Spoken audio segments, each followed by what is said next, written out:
The sun hung low in the autumn sky, casting long shadows that stretched across the once vibrant garden of the Ryland home. Leaves crunched underfoot as Eleanor Ryland watched her son, Finn, playing alone, his small figure bent over the brick pathway, meticulously arranging pebbles in strange patterns. The serene image struck her as odd. It hadn't been his usual game. As dusk crept in, the atmosphere shifted. A chill settled over the yard, making Eleanor shiver slightly despite her sweater. She could hear the wind whispering through the trees, carrying faint giggles that seemed unfamiliar, almost echoing. Finn had always been shy, yet tonight he appeared engrossed, lost in a world that was no longer his own. Dinner came and went without the usual chatter.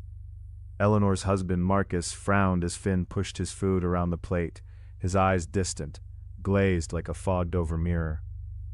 It was unsettling seeing his once vibrant spirit dimmed, replaced by an expression that flickered with something unnatural, something other. "Finn, honey, are you okay?" Eleanor asked, concern rising in her throat like bile. Without looking at her, he replied, a voice so unlike his own, it sent icy fingers of dread crawling up her spine. "I'm fine, Mother. Just a little tired from my games."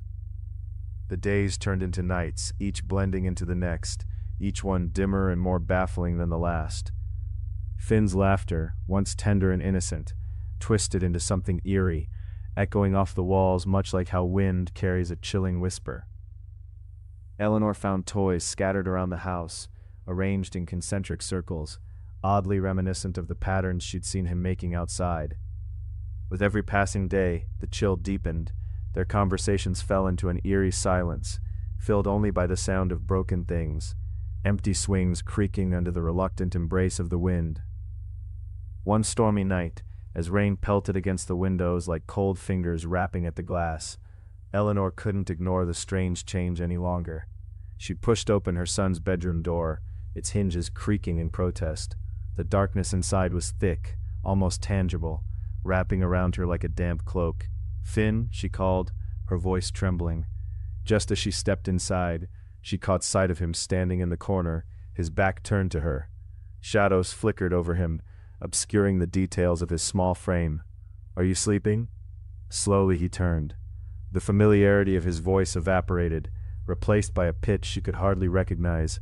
"Mother," he said, but the way he pronounced the word felt unholy, like an invocation of something lurking just beyond her grasp.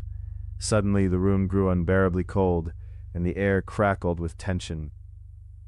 Behind Finn, the shadow elongated and twisted, morphing into something that pulled at the fabric of reality itself. In that moment, Eleanor understood. He smiled, revealing teeth that seemed too sharp, too jagged. "I'm the keeper of this place now," he whispered, the voice reverberating through her skull. With desperation clawing at her, Eleanor reached for him, but the air shimmered, and she felt a piercing loneliness seep into her bones. She stumbled back, horror dawning as she realized it was not Finn she feared, but the entity that wore his skin. Using the old charm she had discovered in a forgotten family tome, Eleanor fought back.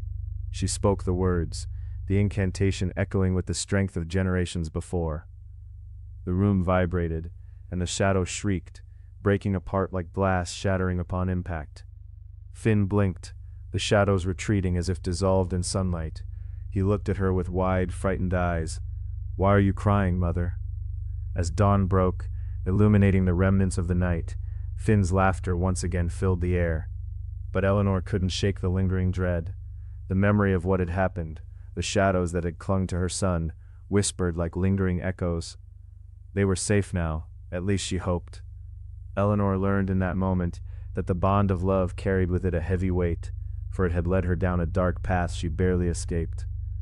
But the shadows had not all faded.